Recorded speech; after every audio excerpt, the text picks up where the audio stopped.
9.7 million people tuned in last night to watch former FBI Director James Comey peddle his new book and trash President Trump in an interview with Clinton crony George Stephanopoulos.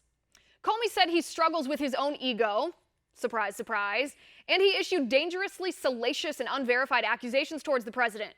These are a couple of the things Comey said. Now keep in mind, this interview was publicity for Comey's upcoming book called Higher Loyalty, so Comey had every reason to make it as juicy as possible to draw in as many eyeballs as he could. All those eyeballs mean more green stuff for Comey. Okay, so Comey started out talking about why he wrote the book, and that's where he lost me. He wrote the book for money, obviously, but he didn't say that. He did say he struggles with ego, though. This is what he said. One of the things I've struggled with my whole life is my ego, and a sense that I have to be careful not to fall in love with my own view of things. Then the former FBI director went on to say, the Russians might have compromising information on Donald Trump after all. Take a look. Do you think the Russians have something on Donald Trump? I think it's possible. I don't know. These are more words I never thought I'd utter about a president of the United States, but it's possible. That's stunning. You can't say for certain that the president of the United States is not compromised by the Russians.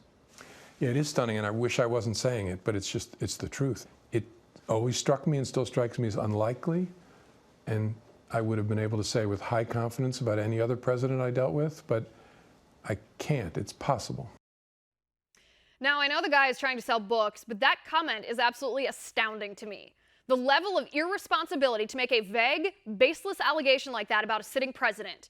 It sows distrust and discord between the people and the president, and it is irresponsible to cry wolf without any facts just to sell books. I mean, I could say, well, James Comey might be married to 3 women, a dog, and a pig. I don't know, because I don't know. But that would be a despicable thing to do. Finally, Comey said he didn't even tell President Trump that the Steele dossier was funded by the Democrats, more specifically paid for by Hillary Clinton. Watch. Did you tell him that the Steele dossier had been financed by his political opponents? No. I don't even think I used the term Steele dossier. I just talked about additional material. But did he have a right to know that? That had been financed by his political opponents? I don't know the answer to that. It wasn't necessary for my goal, which was to alert him that we had this information. Joining me now, Republican Congressman from Arizona's 4th District, Congressman Paul Gosar. Congressman, thanks for joining me, sir. Thanks, Liz, for having me on. All right, Congressman, I want to talk about some of the things that James Comey said last night.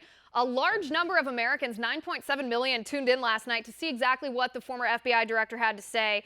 One of the things that struck me as the most astounding, I expected a lot of gossip, which we got. I expected a lot of hate towards the president, which we got. One of the most surprising things to me is when James Comey said, I think it's possible that the Russians have compromising information on Donald Trump, but I don't know. Weigh in on this for me, sir, because it seems to me just the height of irresponsibility to sort of float this idea without any proof, any evidence whatsoever. Well, and especially with the other prop called George Stephanopoulos, he could answer that question realistically by saying, well, I don't know that the Russians have anything on the president, but I sure do know that they have it on Hillary Clinton and the Clinton camp. I mean, it was so phony. I mean, this was a comedy tour, and I thought Mr. Comey was there to support and defend one of the best law enforcement agencies in the country. And what he did is he became a laughing stock. People look at him and just say, you got to be kidding. This is the person that actually run the FBI? What a sad day for the FBI. It is, and I mean, it makes it a little bit easier for me to believe all the abuses that happened at the FBI when we see how so political James Comey is. I mean, he specifically talked about the fact that his wife and his daughters were big Hillary Clinton fans, that he was proud of them for going to the Women's March to oppose Donald Trump. You don't say that as somebody who is trying to portray themselves or appear to be non-political, to appear to be unbiased. You say that as someone who's saying, well, I was very proud of them, hence you draw your own conclusions. Another thing, sir, he said he did not tell President Trump that the dossier was funded by the Democrats. That seems elementary to me that he would mention that. Why wouldn't he? That's exactly right. You should be able to tell the sitting president that this was actually out there and who funded that. I think that's just common sense, and I think that's just good application of the law. But once again, you have this gentleman who doesn't have his figments of, or maybe he does have his figments of imagination locked in an ego of himself and put himself above all else, including the president and the rule of law. I mean, once again, really sad. It is. It's hypocritical. I want to read this one quote from him, too. He was talking about the Hillary Clinton email investigation, and he was comparing it to David Petraeus. This is a direct quote from him. He said, "I thought David Petraeus should have been prosecuted not just for the mishandling of the classified information, but also for lying to the FBI, because lying strikes at the heart of our rule of law in this country." I don't understand how those words can come from the same mouth, can be from the mouth of the same man who exonerated Hillary Clinton. She did both of those things, mishandled classified information and then lied about it. Well, and then we allowed them, whether Cheryl Mills being in the interview, the way they handled and were able to clean off their emails and their bleach bit, their computers. Once again, there was two double standards, and once again, coming from this gentleman, it's the ultimate in hypocrisy. What a really, once again, fabricated view he has of himself, once again, above the American law standard.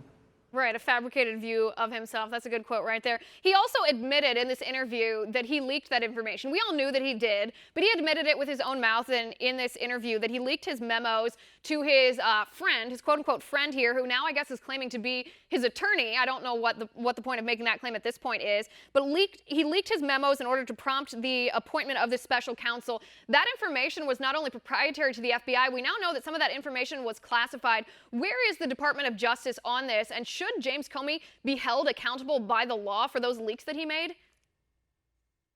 Oh, he should be held accountable for a whole heck of a lot more than just that. I mean, signing an affidavit for the FISA warrant, lying to Congress, leaking. I hope that some of the proceeds that he actually makes of this actually helps him hire a great attorney, because I hope that that's what's coming. What I suspect is everybody's waiting on the Inspector General and the special prosecutor that's with the Inspector General before they start making these dictations to the law. But boy, I'll tell you what, he should be, because America's watching. They watched Hillary Clinton get away with everything under the sun, and we see a whole different parameter of fishing for this accordingly to the law against this president. And we see it all the way through the upper echelons of the Justice Department. It's time to clean house. It's time to prosecute people for lying, leaking, and then also a treasonous application to this government and to this president. And James Comey's one of those. I don't mince words. We need to get on with it, because the American people are expecting due justice. Right, and let me ask you this before we run out of time too, sir. There was some speculation before this book came out, before it hit shelves, and before this interview aired, that James Comey coming back into the news cycle would have a detrimental impact on President Trump, maybe even on the midterm elections coming up here in a few months. After having seen this interview, after having read some of the things that James Comey wrote in his book, including commenting on how tall President Trump is and the size of President Trump's hands, do you think that this will have any sort of impact on the Trump presidency? I think the American public have labeled Mr. Comey as liar, liar, pants on fire. And, he's subject to have those pants on fire, go to jail. He's not going to have any aspect. He's a pariah to the Democrats. He's a pariah to the Republicans. He's a pariah to everything that is right under the sun in regards to the rule of law. And that's what's sad about this. This was the guy that was the pinnacle of the FBI, and this is what he relegates to himself. Shame, shame, shame on you. See you in a jail cell sometime soon. Right. It seems to me that maybe the only impact that this could have is it might make President Trump less likely to sit down with Robert Mueller, that and the Michael Cohen raid from last week. I think maybe Trump is saying, wow, I really, really see how politicized both the FBI and this investigation are. Congressman, thanks for coming on the show, sir. It was great to talk to you. Great talking to you, Liz.